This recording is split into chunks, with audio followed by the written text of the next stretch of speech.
Iran ने America की चेतावनी को दरकिनार करते हुए फोर्डो न्यूक्लियर साइट पर मरम्मत का काम शुरू कर दिया है। सैटेलाइट तस्वीरों में साफ देखा जा सकता है कि साइट के आसपास का मलबा हटाया गया और उसके बाद पुनर्निर्माण गतिविधियां चल रही हैं।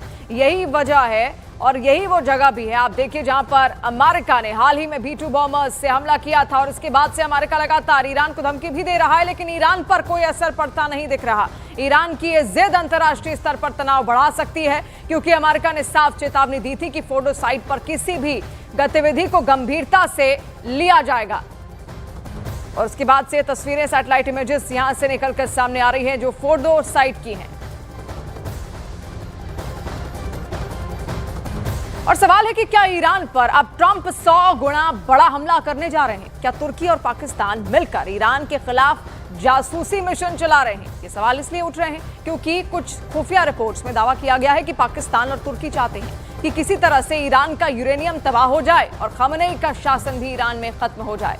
इसी लालच में पाकिस्तान और तुर्की अमेरिका के जरिए इजरायल को मदद कर रहे हैं।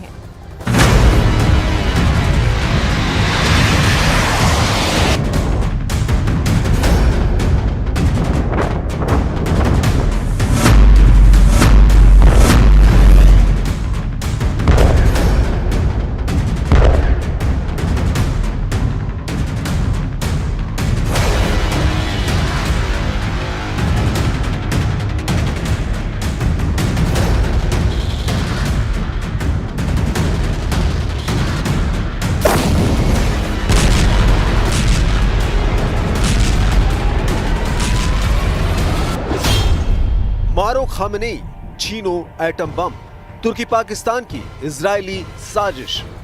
ईरान के 30 टॉप कमांडरों के जनाजे की तस्वीरें देखने के बाद जिस तरह से ट्रंप ने ईरान के सुप्रीम लीडर खामेनेई को जान से मारने की धमकी दी है, उसने सवाल खड़े कर दिए हैं कि आखिर ट्रंप ईरान पर दोबारा 100 गुना बड़ा हमला क्यों करना चाहते हैं। हम आपको दिखाने जा रहे हैं ईरान की तबाही के पीछे दो मुस्लिम मुल्क पाकिस्तान और तुर्की की वो इजरायली साजिश सामने आई है जिसने ईरान तक के होश उड़ा दिए हैं।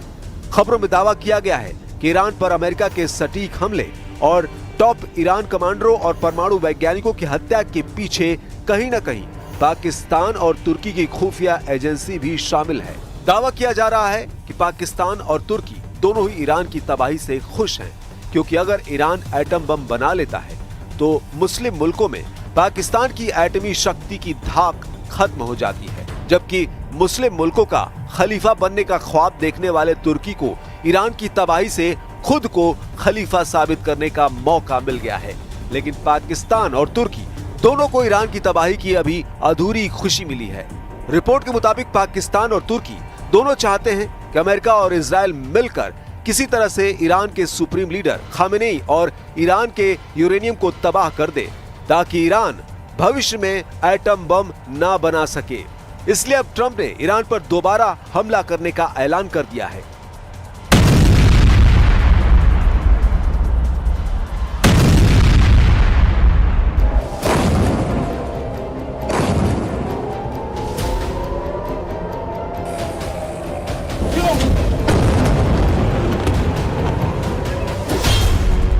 ईरान पर 100 गुना बड़ा हमले को तैयार ट्रंप। क्या राष्ट्रपति ट्रंप ईरान पर 22 जून से भी बड़ा हमला करने जा रहे हैं? ये कयास इसलिए लगाए जा रहे हैं कि ईरान के सुप्रीम लीडर खामेनेई, विदेश मंत्री अब्बास अरागची और ईरान के बचे हुए टॉप जनरल पूरी दुनिया में चीख चीख कर दावे कर रहे हैं कि हमने इजरायल और अमेरिका को जंग में हरा दिया है। तबाह ईरान के इन्हीं दावों से इजरायल और अमेरिका बुरी तरह से चिढ़ गए हैं। उन्हें लग रहा है कि ईरान हारने और भीषण तबाही झेलने के बाद भी इस तरह के बयान कैसे दे सकता है। यही वजह है कि अब 100 गुना बड़ा हमला ईरान पर दोबारा करने की तैयारियां की जा रही हैं। ट्रंप ने ईरान को धमकाते हुए कहा है, मैंने खामेनेई को भयानक मौत से बचाया है। ईरान के supreme leader Ayatollah Ali Khamenei जीत के झूठे दावे कर रहे हैं। मैंने खामेनेई को एक भयानक और अपमानजनक मौत से बचाया। मुझे ये भी उम्मीद नहीं है कि वे मुझे इस तरह से शुक्रिया कहेंगे। अमेरिकी राष्ट्रपति ने दावा किया कि वो खामेनेई के ठिकाने से वाकिफ थे, लेकिन उन्होंने इजरायल और अमेरिकी सेना को उनकी हत्या से रोका, जिससे उनकी जान बच गई। उन्होंने आगे कहा, ईरान ग्लोबल सिस्टम में शामिल होने की जगह गुस्सा और दुश्मनी दिखा रहा है, जिसकी वजह से उनकी सेना, इकोनॉमी और भविष्य बर्बाद हो चुका है। I'm putting out a little statement. I'm going to respond to the Ayatollah's statement yesterday that we won the war. Oh, God, we won the war. And I said, look, you're a man of great faith, a man who's highly respected in his country. You have to tell the truth. You got beat to hell. And Israel was beat up too. They were both beat up. And it was a great time to end it. It was quick. They got the hate out. There was a lot of hate. A lot of hate. It would be great if they didn't have that hate. But the last thing they're thinking about is nuclear weapons right now.